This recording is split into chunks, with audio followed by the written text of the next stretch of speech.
It's the 45th anniversary of Black Wednesday, a day also known as National Press Freedom Day, a day that serves as a reminder of how far we as a South African media have come, as well as we use the day to reflect on issues like media freedom. And in an era of misinformation, attacks on journalists and trust levels in the media, in some instances dwindling, let's reflect then on the state of the media in our country. Qaanitah Hunter, Assistant Editor, Politics and Opinion at News 24, Semsol, Managing Partner at the M&G Centre for Investigative Journalism. Good afternoon to you both. Thank you so much for your time. Qaanitah, I'll begin with you. Looking at where we are right now, how would you describe the state of the media in South Africa today? I think that South African media is resilient, if anything. We've come from a COVID era where we had huge amounts of constraints in relation to media organizations closing down. We also come from the state capture era where there was efforts to subvert media freedom in South Africa. But South African media has proven over and over again to be completely resilient. Does that not come with challenges? Of course there is. There is constant effort to undermine media freedom in South Africa. There's constant effort to subvert the constitutional democracy and by extension the fourth estate. I think that there's also a point to be made around the quality of certain quarters of journalism that exist today. We've seen reporting last week by News 24 about independent media and their plans to politicize certain functions of their coverage, political coverage, for example, for profit. So there's definitely has been marks against the media space, but more holistically, I think that South African media has proven to be resilient, and at a time when other organs of the state were failing to hold powers that be accountable, it was the media that played that role. And Sam, Qaanitah describes us right now as resilient as the media. How resilient have we been, though, against the backdrop of shrinking newsrooms? Yes, look, I think journalists have done amazing work and have shown amazing resilience, but I don't think one should underestimate the kind of structural damage that has been done. The statistic about loss of boots on the ground. I'm a Bongani. We're not linked to the M&G anymore, but one really notices, investigative units are in a sense sexy, they're easier to fund, but you need a whole media ecosystem for the media to do its job. You need people, at City Hall covering what happens, in the council meetings. You need people on the ground, and there are just a lot fewer boots on the ground in terms of the media than there were. So the challenge is both to protect the freedoms, but also to expand the reach of professional journalism. And I wonder, one of the other things that one looks at, Sam, is, the Alderman Trust Barometer report, for example, saying that nearly 1 out of every 2 respondents they interviewed view government and the media as divisive forces in society. Furthermore, saying government leaders and journalists are seen as the least trusted societal leaders today, with less than half of the respondents trusting either. I wonder, what does then that mean for us as we continue to work? I mean, listening to what Qaanitah had to say earlier about, some of the things that we are doing, scoring our own goals. Look, I think it's quite difficult if you generalize about media. We in our business, and I think Qaanitah in her professional career, put maintaining the trust of our audience incredibly high. That's our currency, our credibility. But we have seen the impact of disinformation, the impact of the access that people have via social media to publish themselves, the mediation of journalists. We've also seen, essentially capture of a whole media group in independent. and its politicization and its being put to work for particular factional ends. So the media has also been under these factional pressures that rule the whole country. I think mostly there's been a kind of professional line that has been held, but not everywhere. Yeah. And Qaanitah, Sam talks about, you know, the misinformation, and we look at this all over social media, people contending to break the news. Some of them are not even journalists, and they say that they're seeing themselves as journalists, and sometimes we're seeing false information being used as a weapon, you know, in some particular points. And this, of course, is compounded by social media. How do we even begin as journalists to contend with this? Yeah, so there's multiple things at play. First is the noise that's created, right? And that is what social media has done in terms of adding to misinformation and disinformation that persists on those platforms.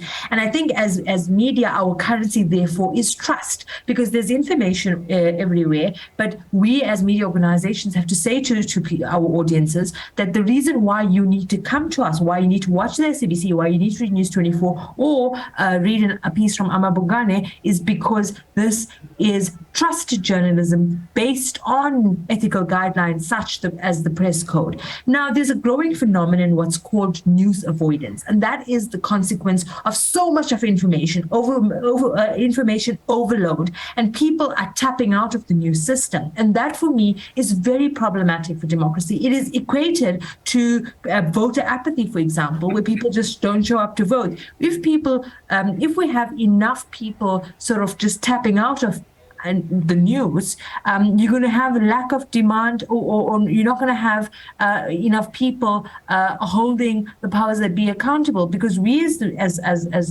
news organizations, our job is to bring information to people. It's up to people to take on their civic responsibilities to do what needs to be done with the information that we give them. Now, the other thing that we are contesting, as you mentioned, is the issue of, you know, this kind of attempt to democratize the space. Anybody can be a journalist. I don't think that's the case. I think that in South Africa, there is a high standard of quality and ethical journalism. Not everyone with a cell phone is a journalist, and I think that you see it in the amount of readers, for example, when we went through the COVID pandemic, that there was so much of disinformation, misinformation, that people realized the need for trusted news, for well-researched, for solid investigative journalism. And so the reality of the situation is that our challenges as journalists and as media houses will continue to grow, but it is up to us to continue remembering why we do what we do. Our jobs is protected by the Constitution. We find a space for what we do in the Constitution. Yeah. And so we must never, ever forget that as we mark a day like today. And Sam, when we look at, you know, some various studies, they talk about a very disturbing picture as well that we see not only in South Africa, but all over the world, that, you know, the safety of journalists as well is now in some parts on a decline. We're seeing also, you know, really some journalists coming under attack online and both offline. Give us a sense from your end, because you do investigations, and certainly there's been a lot of impact from some of the investigations that you've done. Do you, you know, get a sense that your journalists are safe? Do they ever get threatened at some point?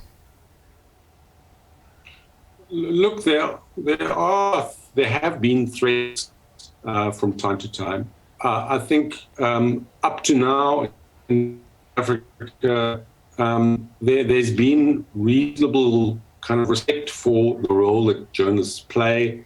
To some extent, they've been royal game.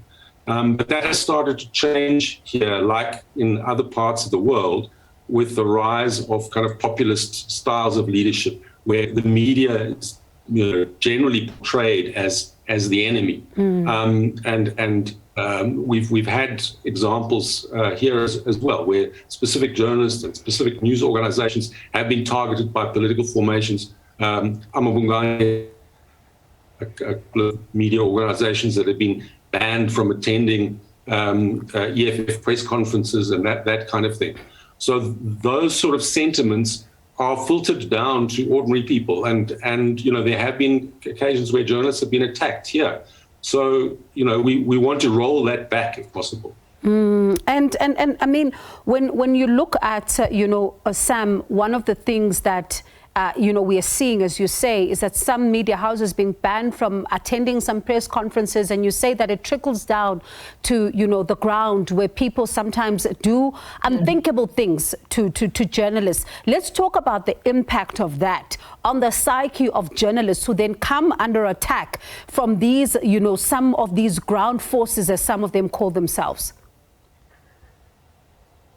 Yeah, look, I think I'll say something, but then perhaps Qaanitah could say something as well, because female journalists particularly, there seems to be a sense that it's more open season for people to say what they like about female journalists.